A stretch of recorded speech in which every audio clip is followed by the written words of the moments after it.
नमस्कार, मेरे YouTube channel में आप सभी का स्वागत है और मेरा नाम दीपिका है। आज मैं चाइल्ड डेवलपमेंट की क्लास के साथ आपके सामने आई हूँ। लास्ट क्लास में चाइल्ड डेवलपमेंट में जो मैंने टॉपिक स्टार्ट किया था उसका नाम ग्रोथ एंड डेवलपमेंट है, वृद्धि और विकास। वृद्धि और विकास के बारे में हमने उनका परिचय की बात की थी। उसके बाद फिर हमने कंपैरिजन किया था ग्रोथ एंड डेवलपमेंट में वृद्धि और विकास दोनों में क्या अंतर है, और फिर उसके बाद हमने उसके चरण आयाम पढ़े थे। और आज मैं आपके सामने जो एक्सप्लेन करने वाली हूँ वो स्टेजेस हैं। इसका मतलब उसकी अवस्थाओं की बात करूँगी मैं आज। ग्रोथ एंड डेवलपमेंट, वृद्धि और विकास की अवस्थाएं क्या होती हैं। अब एक मुद्दा आता है कि आखिर हमें ये क्यों पढ़ना पड़ता है कि ग्रोथ एंड डेवलपमेंट की अवस्थाएं क्या होती हैं। इसको थोड़ा सा समझते हैं। देखो, जब हम किसी बच्चे को पढ़ाने के लिए तैयार करते हैं या विद्यालय में वो अपना एडमिशन लेता है, तब उस बच्चे की स्थिति को देखकर, उसकी योग्यता को देखकर हम लोग अपना करिकुलम या पाठ्यचर्या या पाठ्यक्रम का पालन करते हैं। इसका मतलब किसी बच्चे का ग्रोथ कैसे हुआ है और उसका विकास कैसे करना है, ये दोनों ही जानना ज़रूरी है। बट उससे पहले हमें जानना पड़ेगा कि कौन कौन सी अवस्थाएं होती हैं और किस किस अवस्था में बच्चे का विकास कैसे होता है। मान लो अगर मैं टीचर हूँ और मुझे यही नहीं पता कि कौन सी अवस्था में बच्चे के विकास में कौन से परिवर्तन होते हैं, उसके आंतरिक परिवर्तन क्या होते हैं, उसके बाहरी परिवर्तन क्या होते हैं, तो क्या मैं बच्चे को समझ पाऊँगी। तो मनोविज्ञान कहता है, चाइल्ड साइकोलॉजी कहती है कि पहले बच्चे को समझो और फिर समझाओ। तो किसी भी पाठ्यचर्या, करिकुलम या किसी भी विषय वस्तु को तैयार करना या प्रस्तुत करने से पहले मुझे अपने उन बच्चों के बारे में जानना ज़रूरी है कि वो किस उम्र में कौन सा विकास करते हैं या उनका वृद्धि या ग्रोथ किस तरीके से होता है। इसका मतलब आज हम जो अवस्थाएं पढ़ रहे हैं, इससे हमें ये पता चल जाएगा कि बच्चों के ग्रोथ एंड डेवलपमेंट कौन सी अवस्था में होती है, किस तरीके के विकास होते हैं, किस तरीके के परिवर्तन होते हैं, और उनको मद्देनज़र रखकर हमें कौन कौन से स्ट्रेटजी या फिर कौन कौन से नियम या कौन कौन से प्लानिंग करनी चाहिए या किस तरीके से अपनी टीचिंग स्ट्रैटेजी को चेंज करनी चाहिए। चलो स्टार्ट करते हैं आज हम लोग कि ग्रोथ एंड डेवलपमेंट की कौन कौन सी अवस्थाएं होती हैं और बच्चे अपने जन्म से लेकर प्रौढ़ावस्था तक कौन कौन से परिवर्तन करते हैं और किस तरीके से वो परिवर्तन हमारी शिक्षण प्रक्रिया में हमारे लिए लाभदायक है। एक शिक्षक के लिए जानना ये ज़रूरी है। तो हम लोग अब यहाँ पर देखेंगे, मैंने ऑलरेडी आपके लिए यहाँ पे लिखा हुआ है कि हमारे पास stages of growth and development. तो यहाँ सबसे पहली स्टेज जो मैंने आपके सामने लिखी हुई है वो प्रीनेटल स्टेज है, जिसको हम गर्भावस्था के नाम से भी जानते हैं। अब ये गर्भावस्था क्या होती है? देखो, जब माता के गर्भ में बच्चा होता है तो वो उस ड्यूरेशन में भी तो ग्रोथ कर रहा है, उस ड्यूरेशन में भी तो डेवलपमेंट कर रहा है। इसका मतलब हम बच्चे के जन्म के बाद का ही जानकारी ना रखें, बल्कि जब माता के गर्भ में बच्चा रहता है तो उसमें उस दौरान कौन कौन से विकास या कौन कौन से ग्रोथ हो रही हैं उसको जानना भी ज़रूरी है। इसीलिए एक शिक्षिका के लिए प्रसव पूर्व अवस्था के बारे में, प्रीनेटल स्टेज के बारे में भी जानना ज़रूरी है कि माता के गर्भ में वो कौन से जीन्स के ज़रिए डेवलप हो रहा है, वो किस तरीके के इन्वायरमेंट को कैच कर रहा है, उसे किस तरीके के न्यूट्रिएंट्स मिले हुए हैं, वो किस तरीके से हेल्दी है या नहीं है, या किस तरीके का इन्वायरमेंट उसके सराउंडिंग है। तो इसका मतलब बच्चे को जिस तरीके से आप रखोगे वो इंटरनल ग्रोथ और डेवलपमेंट भी वैसे करेगा। और जितना इंटरनली स्ट्रांग होगा, जितने अच्छे जीन्स होंगे और जितनी अच्छी एक्टिविटी उनके अंदर इंटरनल प्रोसेस में होगी, बच्चा उतना अच्छा एक्टिव और स्ट्रांग होगा। तो यहाँ पे प्रीनेटल स्टेज जो है उसे हम गर्भावस्था के नाम से जानते हैं। इसे गर्भधान से जन्म तक भी कहते हैं या कंसेप्शन टू बर्थ के नाम से भी हम इसे जानते हैं। इसकी जो ड्यूरेशन होती है, वैसे तो सब कुछ जानते हो, 9 महीने होते हैं, 9 मंथ होते हैं प्रेगनेंसी के। बट आप ध्यान रखोगे कि 9 माह 10 दिन एग्जाम में आपको टिक लगाने हैं। 9 माह 10 दिन इसलिए लगाते हैं क्योंकि 30 डेज आप लगाओगे तो आप इस तरीके से मल्टीप्लाई करोगे तो आपके आंसर आ जाएगा। बट यहाँ 280 डेज हम यहाँ पर लिखेंगे। 270 डेज होते हैं, ये 10 डेज ऐड कर दोगे तो आपका कितना हो जाएगा? 280 डेज। अप्रॉक्स आंसर लगाना है, 280 के आसपास लगा सकते हो, 270 भी आंसर लगा सकते हो और 280 भी आंसर लगा सकते हो। अब देखना है आपको कौन सा लगाना है, दोनों से एक ही देगा। 270 280 दोनों दे तो 280 आप लगा दीजिएगा, ठीक है। अब देखते हैं कि ये जो है ये तो गर्भावस्था की बात कर रहा है, जब माता के गर्भ में बालक होता है तो उस ड्यूरेशन में बच्चे के अंदर कौन कौन से परिवर्तन आते हैं और उस ड्यूरेशन में माता को किस तरीके से अपने बच्चे को परिपक्व बनाना चाहिए या किस तरीके से उसे कौन कौन सी चीज़ें देनी चाहिए जिससे कि उसका ग्रोथ और डेवलपमेंट दोनों प्रॉपर हो सके। इसी को हमने दो भागों में और विभाजित किया है। जैसे कि पहला है जिसको जाइग्रेटिक या डिम्ब अवस्था भी सुना होगा, एग्जाम में ये वर्ड आ रखा है आपके, डिम्ब अवस्था है ना, ये डिब्बावस्था भी बोला जाता है, डिम्बावस्था। तो ये होता है 0 to 2 वीक्स, 0 to 2 वीक्स मतलब 2 सप्ताह तक की अवस्था अगर आपसे पूछी जाए तो आप उसे इसमें नहीं डालेंगे, गर्भावस्था में नहीं डालेंगे, आप किस में डालेंगे, इसे डिम्ब अवस्था में डालोगे। अगर उसके बाद की अवस्था आती है 2 से 8 सप्ताह की बात करते हैं तो उसे भ्रूण अवस्था में डालोगे, एम्ब्रियोनिक, ठीक है। इसका मतलब भ्रूणावस्था में 2 से 8 सप्ताह की ड्यूरेशन की बात करते हैं। तो इस तरीके से हमारे पास प्रीनेटल स्टेज को दो भागों में विभाजित किया है। आप अच्छे से समझ गए होंगे, इसे ज़्यादा समझने की ज़रूरत नहीं है, क्योंकि अगर हम सीटेट की बात करते हैं, चाइल्ड डेवलपमेंट की बात करते हैं, तो उसमें इससे ज़्यादा नहीं पूछा जाता है। एक चीज़ और कह दूँ कि ये जो क्लास है चाइल्ड डेवलपमेंट की, सीटेट के साथ साथ H TET, UP TET, Haryana TET, जो भी हैं आपके टेट ऑलमोस्ट उन सभी में आता है, प्लस पीआरटी साइकोलॉजी वाले भी इस वीडियो को फॉलो कर सकते हैं, देख सकते हैं, ठीक है। और टीचिंग मैथडोलॉजी वाले जो बच्चे हैं नेट से रिलेट करते हैं या फिर आपके पीआरटी, टीजीटी, पीजीटी, वो भी ज़रूर चाइल्ड डेवलपमेंट की इन वीडियोज़ को देखें, ये उन्हें बहुत हेल्प करेंगे। चलो आगे देखते हैं। तो यहाँ पे इतना समझ आ गया होगा मेरे ख्याल से, तो पहली स्टेज हमारी क्लियर हुई। इनके बारे में और डिटेल बताऊंगी, आज तो सिर्फ मैं स्टेजेस बता रही हूँ, फिर मैं एक एक करके एक एक स्टेज क्लियर करूंगी कि फर्स्ट स्टेज में क्या होता है, सेकंड में क्या होता है, थर्ड में क्या होता है, ठीक है।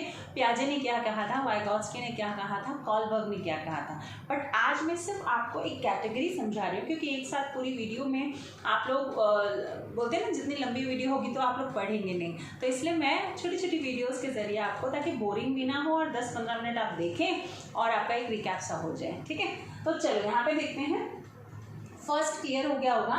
सेकेंड है इन्फेंसी स्टेज, जो है शैशव अवस्था के नाम से जानते हैं, या शैशव काल भी कहते हैं, या शिशु अवस्था भी कहते हैं इसे। अब ये शैशव अवस्था जो है इन्फेंसी स्टेज के नाम से जिसे जाना जाता है, नॉर्मली 1 से 5 वर्ष होती है, बट पियाजे के अकॉर्डिंग इसे 0 to 2 माना गया है। तो कई बुक्स में आपको 0 to 2 भी नजर आएगा, तो आप कंफ्यूज मत होइएगा, एक्चुअली 1 से 5 होती है, पर 0 to 2 भी आपको देखने को मिलेगा। दोनों एक साथ नहीं देगा, जो भी देगा एक देगा, तो आप टिक लगा सकते हैं। नॉर्मली 1 से 5 होती है। शैशवावस्था के अंतर्गत बच्चा जन्म ले लेता है और धरती पर आ जाता है। जब धरती पे आता है तो एक वातावरण, एक परिवार, एक समाज और सोसाइटी से कनेक्ट होता है।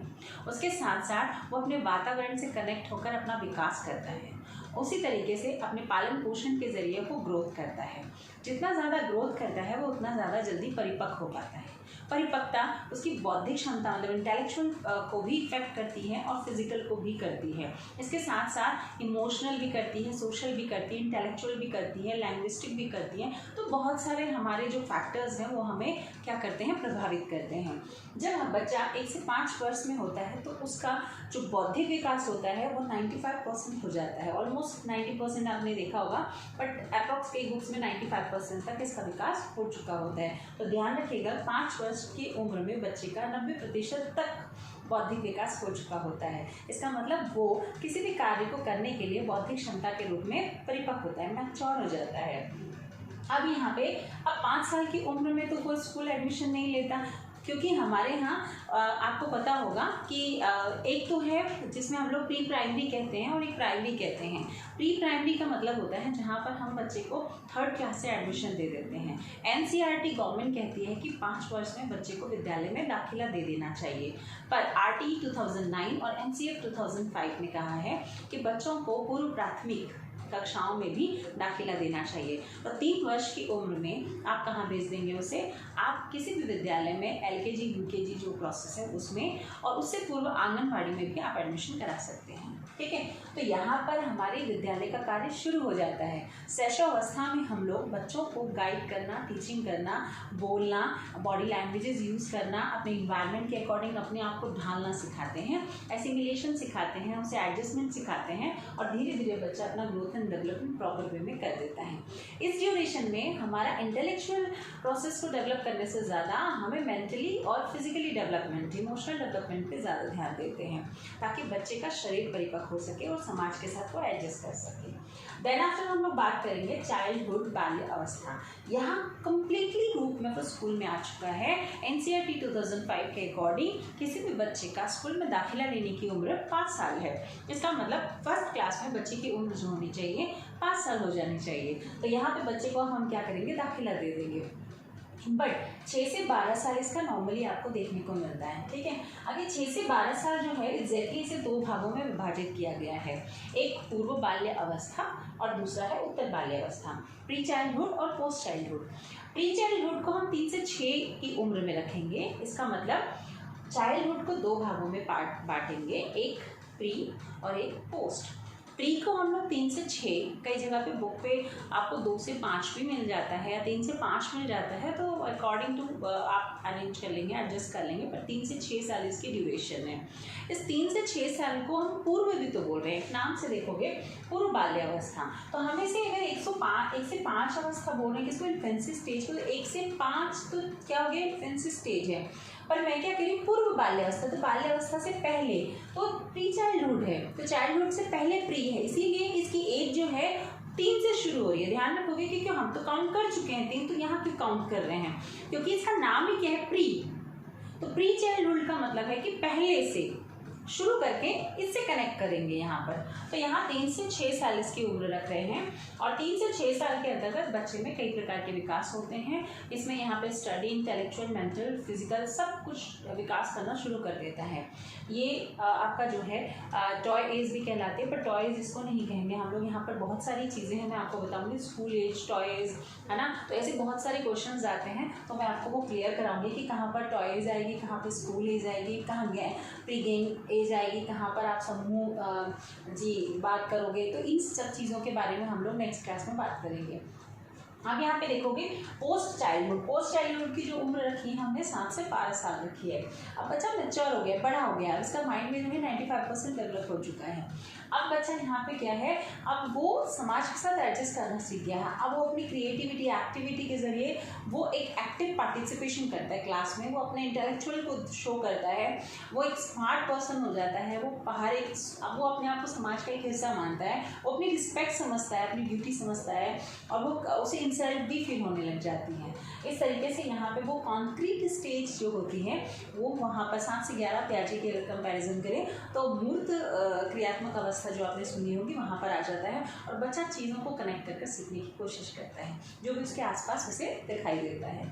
इसके बाद अगर हम बात करें तो चौथी स्टेज होती है किशोरावस्था, जिसको हम एडोलसेंस के नाम से जानते हैं। अच्छा, यहाँ से देखेंगे तो 13 से 18 साल है। यहाँ पे बहुत ज़्यादा अगर TGT लेवल पे बच्चा एंटर कर जाता है और काफ़ी मैच्योर हो जाता है, यहाँ पे उसका दिमाग जो है तूफानी अवस्था में कन्वर्ट हो जाता है, वो अपने शारीरिक परिवर्तनों को महसूस करने लग जाता है और समाज के साथ एक प्रकार की जद्दोजहद होने लग जाती है उसकी कि ऐसा क्यों, किस लिए, क्योंकि एक गैप आ जाता है, जनरेशन गैप हो जाता है और वो अपने अकॉर्डिंग सब चीज़ों को नहीं कर पाता है। और सबसे ज़्यादा बंदिश इस उम्र में हम लोग लगाते हैं बच्चों को, ऐसा मत करो, वहाँ मत जाओ, ये मत जाओ, तो बच्चे के लिए तूफान की अवस्था हो जाती है यहाँ पे कि ये क्यों हो रहा है। सबसे हायर इमोशनल चेंजेस की और फिजिकल चेंजेस की उम्र होती है।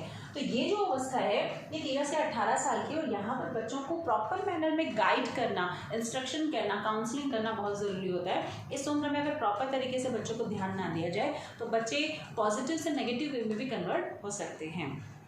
अब यहाँ पे हम बात करेंगे लास्ट स्टेज, जिसको हम लोग कहते हैं एडल्टहुड। ये 18+ होता है, 18 साल, हमारे हाथ से बच्चे निकल चुके होते हैं और ये अब आज़ाद हो जाते हैं, अपनी अकॉर्डिंग डिसीजन लेने वाले हो जाते हैं, अपने आप को समाज का हिस्सा मानते हैं, समाज के नियमों को परिवर्तन करने की कोशिश करते हैं और समाज के साथ एडजस्टमेंट भी करते हैं।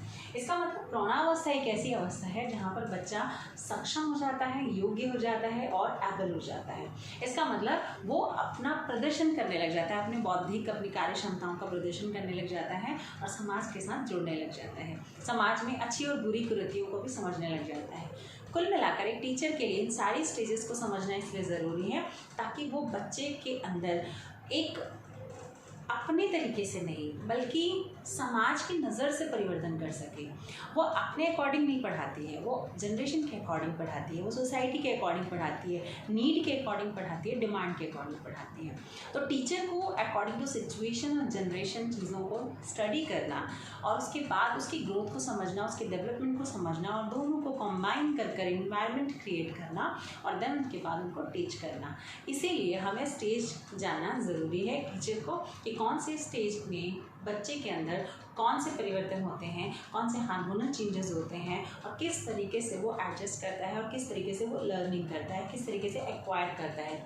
जितना ज़्यादा हम उसके इंटरनल एक्सटर्नल को चीज़ों को समझ पाएंगे, हम बच्चे के अंदर उतने पॉजिटिव चेंजेस कर पाएंगे।